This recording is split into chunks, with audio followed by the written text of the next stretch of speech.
Hello साथी, नमस्कार। कैसे हैं आप सभी? आशा करती हूँ आप सभी अच्छे होंगे और आपका परिवार हमेशा खुश रहे, स्वस्थ रहें, सभी निरोगी रहें। साथ ही मैं आज के वीडियो में बताऊंगी आपको कि व्रत क्यों करने चाहिए और कैसे करने चाहिए। क्योंकि कुछ लोग मुझसे बोलते हैं कि तुम व्रत क्यों नहीं करते हो। क्योंकि व्रत करना हर किसी के बस की बात नहीं है, क्योंकि हर इंसान एक सा नहीं है। कुछ कुछ लोग व्रत करते हैं अच्छे से, मन से, लगन से। और व्रत करने का मतलब ये भी नहीं है कि सारा दिन तुम भूखे रहो, शाम को खाना खा लो और फ्रूट वगैरह खा लो। इसका कोई उद्देश्य नहीं है। व्रत करने के लिए सुबह ही हमें उठना चाहिए 4 बजे।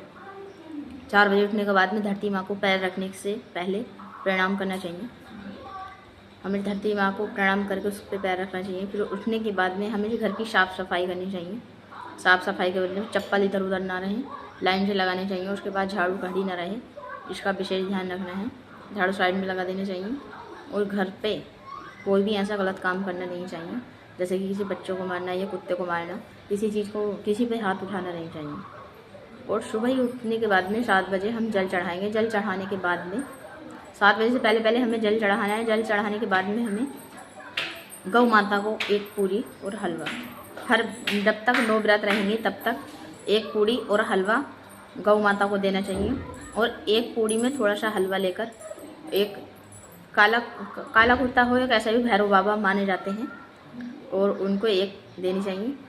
जब तक 9 व्रत रहेंगे तुम्हारे तब तक ये करना चाहिए। और घर पे तुम्हें और क्या काम करने हैं, घर पे एक तुलसी का पौधा होना चाहिए ज़रूर, उस पर जल चढ़ाना चाहिए घर पे। और जो भी, जैसे भी आप पूजा करोगे, पूजा करते टाइम आपको सर पे कपड़ा रख के जब बैठना चाहिए और ओम नमः शिवाय, जय माता दी का जाप करते रहना चाहिए। यदि आपको कुछ लिखना पढ़ना नहीं आता है तो आप जय माता दी, जय माता दी, ओम नमः शिवाय, ओम सूर्य देवताय नमः, ओम चंद्र देवताय नमः, ओम ब्रह्म देवताय नमः, ओम अग्नि देवताय नमः, इन शब्दों का मन में उच्चारण कर सकते हैं।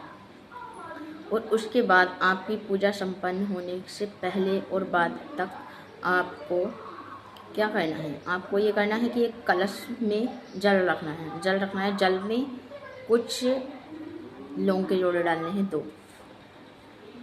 दो लौंग के जोड़े डालने के बाद में उस जल को जहाँ पर पूजन करते हो वहाँ रख देना चाहिए 9 दिन के लिए। 9 दिन बाद उस जल में से जो लौंगे निकालोगे आप, वो माता को अर्पित करनी चाहिए। उससे क्या होता है, क्योंकि उसमें थोड़ा थोड़ा जल डालना चाहिए 9 दिन तक। जो आप जल का लोटा रखोगे उस लोटे में आपको थोड़ा थोड़ा डेली जल डालना है, थोड़ा थोड़ा। जब तक 9 दिन तक व्रत हैं तुम्हारे, जब तक उसमें थोड़ा थोड़ा जल डालना है। और वो जल सीधे आपको कहाँ पे अर्पित करना है, वो आपको सीधे करना है नल पे अर्पित, सूर्य देवता की तरफ।